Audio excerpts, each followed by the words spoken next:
Kepulauan Seribu merupakan salah satu wilayah pengawasan dari kantor Bea dan Cukai Marunda. Oleh karena itu, sudah menjadi tugas kami untuk melakukan operasi pasar barang kena cukai ilegal seperti rokok dan minuman beralkohol, serta memastikan agar Kepulauan Seribu tetap taat dalam mengikuti peraturan yang berlaku.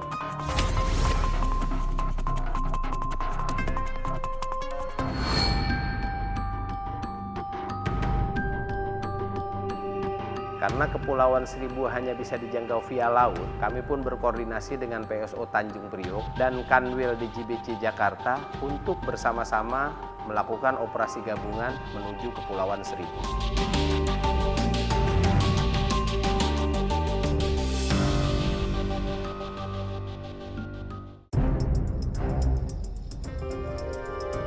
Sesampainya di lokasi pertama, petugas langsung bertemu dengan salah satu manajer atau koordinator yang ada di tempat tersebut dengan menunjukkan surat perintah dan menyampaikan maksud dan tujuan kedatangan kami. Jadi kami di kantor Bea Cukai Marunda ini dalam rangka operasi pasar minuman mengandung etil alkohol, sama barang kena cukai lainnya seperti rokok, terus liquid vape, juga alkohol. Kami dapat informasi kalau di sini ada penjualan minuman beralkohol, jadi kita memutuskan untuk mengecek ke sini legalitas perizinan sama legalitas kita cukai barang yang ada di sini. Izin surat sebetulnya ada di kantor kita di di Jakarta. Ya, kantor kita di situ. Di sini tidak ada ditinjau sama sekali. Gimana? Maksudnya fotokopinya pun sama sekali nggak ada ditinjau di pusat kalau masalah itu. Cuma kalau kita kan sesuai dengan ketentuan dari manajemen ya. Kalau saya di lapangan gitu kan.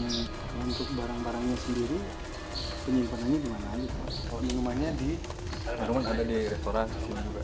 Selanjutnya, petugas memeriksa restoran dari tempat tersebut. Ini tempat apa Pak? Hah? Nah, bisa kita lihat dulu? Mau cek. Ini kita mau ngecek. Kayaknya sih asli Bang kalau kita. Itu biasanya kan maksudnya udah import di perhotelan perizinannya katanya. Misalnya nih, owner dari pengelola gedung nggak boleh tempel-tempel Tapi tembok. ketika dicek Minimal hard kopinya, fotokopinya lah simpan ya. Jadi kalau misalnya ada pengecekan, enak gitu. Oh, itu udah ada kok izin-izinnya. Kulkasnya kan listriknya nggak tiap hari ada Gitu ya. jadi Ada berapa Pak? apa ini Botol minum? Nggak, maksudnya tempat nyimpannya ada berapa? Ini doang? Bener ya? cuma di depan Kipingan sudah dibuka ya? Kipingan berapa lama ini? Ini mah yang lama ya? iya gitu Yang belum dibuka ada nggak? Yang bukan kipingan orang ada? nggak ada, kita kan jualnya ini Pak, maksudnya Seleki-seleki. jarang apa jadi Oh gitu. Iya. Ini belum dibuka Pak ya? Saat pemeriksaan, petugas menemukan beberapa botol minuman beralkohol dari berbagai merek. Harusnya bagus banget tuh, udah ada deh. ini mas lama dulu nggak kebaca Pak. Kemungkinan besarnya palsu. Tapi dia di UV lumayan dan kebacakan hijau. Oh kalau hijau kebaca. Ini asli. Tamu datang nih, terus dia mau minum, kan nggak mungkin dia minum punya stok orang dong. Nggak mungkin dia minum kipingan orang, berarti paling nggak masa di sini nggak nyiap minum gitu loh maksudnya. Kira-kira ada nggak? Ada gitu bir kalau kita Kok ini kayak gini? Emang beli dari sana kayak gini? iya kita kan kita butuhnya kan nggak banyak. Oh tapi stok lama nih, kenapa nggak di ini nih? Apa ya? Minuman apa ya? Kita bawa simple ke depan dulu ya Pak ya? Bagus, ini yang enggak, buat contoh aja. Yang ini oke, keren kebaca. Terus cara pita juga kelihatannya strukturnya bagus. Tapi yang ini dua ini nggak mau kebaca sama ini. Bagus itu kelihatan. Seratnya, tuh yang seratnya warna merah, putih, itu nyambung dia seratnya. Kertasnya. Kalau yang hologramnya.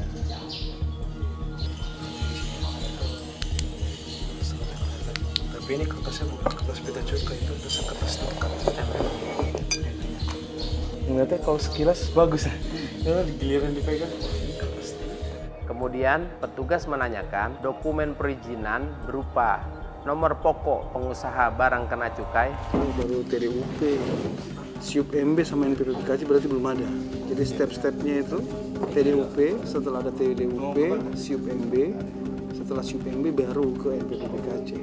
NPP BKC merupakan dokumen yang diterbitkan oleh kantor Bea Cukai sebagai izin untuk mengadakan kegiatan sebagai pengusaha pabrik, pengusaha tempat penyimpanan, importir barang kena cukai, penyalur, atau pengusaha tempat penjualan eceran di bidang cukai. Jadi kalau misalnya nih, izin NPP BKC-nya sudah jadi, untuk yang asli bisa dilakukan diambil kembali.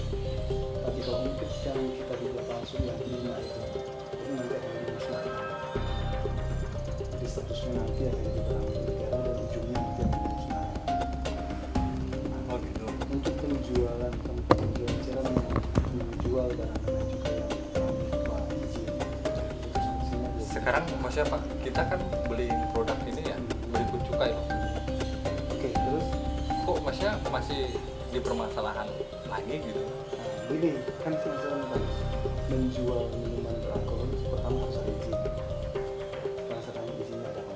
Bahwa jika menjual minuman beralkohol tanpa memiliki izin NPP BKC, maka dikenakan sanksi administrasi berupa denda paling sedikit 20 juta rupiah dan paling banyak 200 juta sesuai dengan pasal 14 ayat 7 Undang-Undang Nomor 39 Tahun 2007 tentang cukai.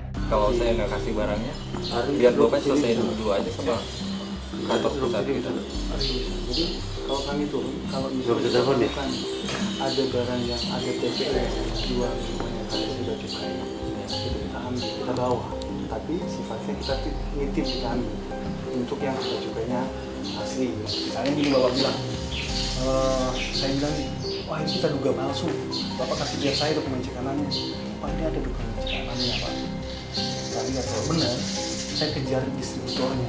Barangnya tetap saya bawa, tapi untuk menggugurkan pidananya itu bukan ke Bapak, tapi ke distributornya kita kejar. Kenapa dia jual minuman yang tidak punya palsu? Ya udah Pak, ditanya dia nggak ada. boleh dibawa Nggak apa-apa ya. semuanya, bawa aja. Tapi saya minta surat. Oh pasti ada. Atas temuan itu, kemudian petugas mengamankan minuman-minuman beralkohol tersebut dan menyampaikan bahwa minuman tersebut dapat diambil kembali jika telah membayar sanksi administrasi dan telah memiliki izin NPP BKC.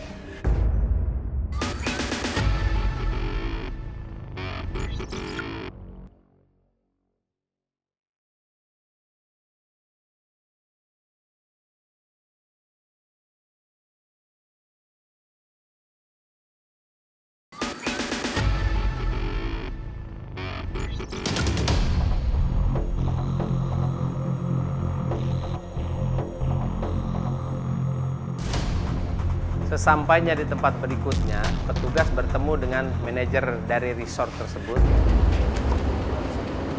Ini ada semua Pak?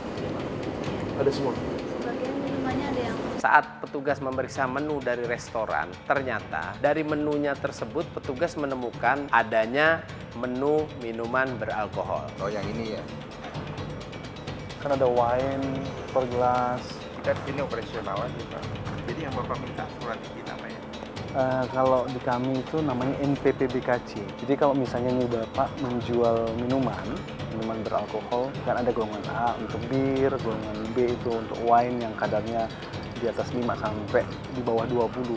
Terus yang di atas 20% itu kayak golongan C, itu whisky, itu masuk di golongan C. Kalau Bapak jual minuman golongan B maupun C, itu wajib ada izinnya, yang namanya ini Pak, NPP BKC.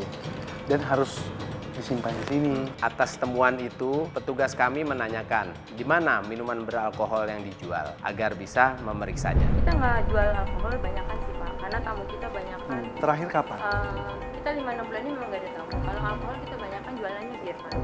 Tapi di daftar menunya itu banyak sekali. Memang daftar menu itu kita baru upgrade. Memang saya rencana kalau rame baru kita beli. Berarti belum ada? Bener ya? Oke, berarti nanti kalau ibu kami panggil minta keterangan. Boleh, Boleh nggak ya. masalah. Terus Ya. selama 5 bulan ini memang kita nggak jual alkohol gitu loh. Yang kita jual bir aja.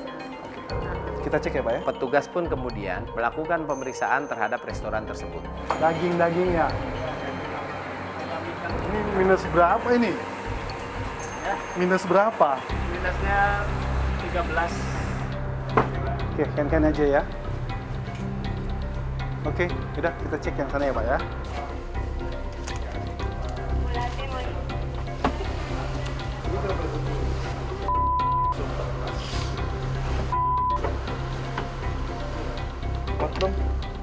Mas, buka.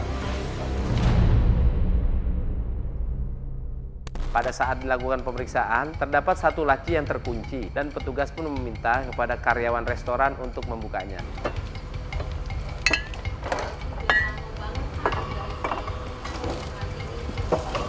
Baru 2017. Kalau yang ini ya. Ini kan kita udah dapat data.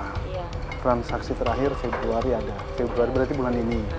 Kok ibu bilang 5 bulan nggak ada? Kan tadi Bapak tanya kapan terakhir model yang bea cukai. Kan 5 bulan terakhir Bukan, saya bilang bukan, kan bukan order saya bilang. Saya bilang tadi, Bu di sini jual minuman nggak? Katanya nggak ada. Kapan terakhir ada transaksi penjualan? Ibu bilangnya udah lama, udah baru rencana mau jual. Iya memang karena menunya baru kita update bulan September tahun lalu. Terus ibu bilang baru terakhir transaksi penjualan 5 bulan lalu. Tapi ternyata di datanya ibu sendiri Februari ada jual. Oke maaf kalau saya salah mengerti. Pengertian saya adalah Bapak bertanya kapan terakhir saya ngambil barang untuk yang ada alkoholnya.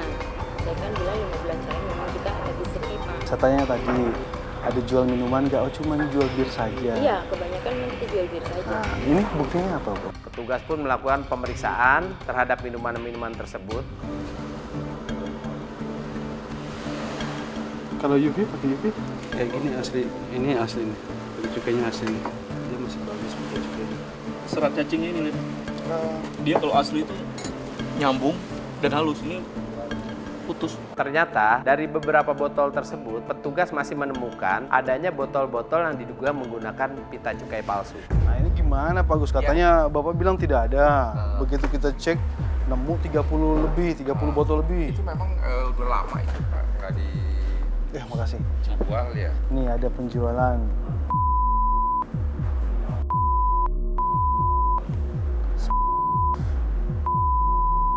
Petugas pun memberikan penjelasan mengenai izin yang harus dimiliki oleh perusahaan penjual minuman beralkohol. Saya sampaikan dulu Pak, aturan hukumnya gini. Tempat penjualan eceran yang menjual minuman mengandung etil alkohol wajib memiliki izin yang saya bilang tadi NPWP-BKC. Harusnya ditempel di sini. Ya kalau nggak ada asli, fotokopi nggak apa-apa. Kalau menjual minuman tanpa dilekati pita cukai itu sanksinya pidana, Pak. Petugas juga memberikan penjelasan mengenai peraturan yang berlaku serta sanksi-sanksinya. Karena kayaknya kan ada juga beberapa yang asli. Nah, kalau yang asli itu nanti pada saat izinnya jadi, itu nanti bisa diambil kembali. Yang pita cukainya asli itu. Tapi kalau yang pitanya kami duga palsu, itu nanti disita oleh negara, nanti kita musnahkan. Kan nanti akan kena sanksi Pak, karena tidak punya izin ada sanksi 20 juta.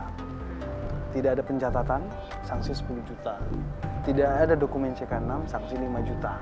Akhirnya, petugas mengamankan semua minuman beralkohol tersebut dan memberikan surat bukti penegahan sebagai bukti tanda terima penindakan yang kami lakukan. Nanti sampai di kantor, kalau dari pihak kantor Ibu datang, nanti kami buatkan detail per botol yang kami bawa.